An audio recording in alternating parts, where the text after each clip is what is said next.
यह महेंद्रू घाट है। यहाँ लगे जो शिलापट्ट हैं उस पर लिखा है कि महेंद्रू घाट पाटलिपुत्र शहर के गंगा नदी के दक्षिणी तट पर स्थित है। महेंद्रू घाट का नामकरण महान मौर्य सम्राट अशोक जो ईसा पूर्व में राज कर रहे थे कि पत्नी देवी जो विदिशा की एक धनी व्यापारी की पुत्री थीं के प्रथम पुत्र महिंदा के नाम पर किया गया। महेंद्र एवं उनकी बहन संघमित्रा अल्पायु में ही बौद्ध भिक्षु बन गए थे। सम्राट अशोक ने अपने पुत्र महिंदा को बौद्ध धर्म के प्रचार प्रसार हेतु महेंद्रू घाट से ईसा पूर्व 246 में सिलोन यानी वर्तमान श्रीलंका भेजा। उन्होंने वहाँ उपदेश दिया और राजा देवनामपिय तिशा सहित उनके हजारों अनुयायियों ने बौद्ध धर्म अपना लिया। उन्होंने पुरुषों के लिए भिक्षु संघ की स्थापना की। श्रीलंका में महिंदा के आगमन की तिथि को आज भी पोसोन पूर्ण चंद्र पोया दिवस जून माह का पूर्णिमा राष्ट्रीय अवकाश के रूप में मनाया जाता है। मैं यहाँ जब भी आता हूँ तो मैं सोचता हूँ कि वह कैसा समय रहा होगा जहाँ गंगा बिल्कुल पास से बह रही होगी और वहाँ ये घाट बनाया होगा और यहाँ से नाव से महेंद्र निकले होंगे श्रीलंका तक की यात्रा के लिए। अब यह सारा किनारा मीलों दूर तक खेतों में तब्दील हो गया है। पानी यहाँ से बहुत दूर चला गया है, लेकिन जब बरसात में पानी बढ़ता है तब यहाँ तट तक फिर भी आता है। अब यहाँ से हम लोग पैदल कई बार जाते हैं दूर, और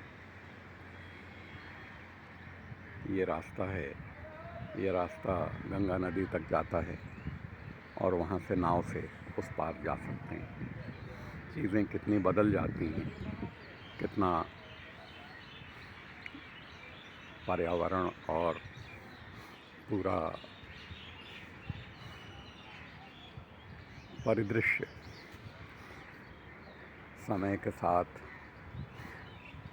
बदल जाता है, उसका एक उदाहरण है महेंद्रू घाट। यहाँ पटना में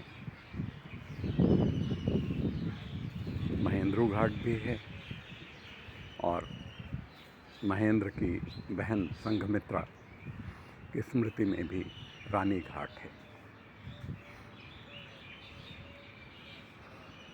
अब यहाँ महेंद्रू घाट में ये रेलवे का एक बड़ा सा दफ्तर है। बचपन में हम लोग जब हाजीपुर में रहते थे तो नाव से हाजीपुर से हम चलते थे।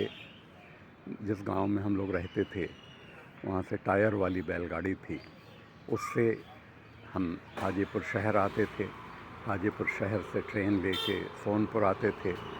सोनपुर से आगे पहलेजा घाट आते थे और वहाँ ट्रेन छोड़ के स्टीमर पर चढ़ते थे और पहलेजा घाट से महेंद्रू घाट तक, यहाँ ये घाट हुआ करता था।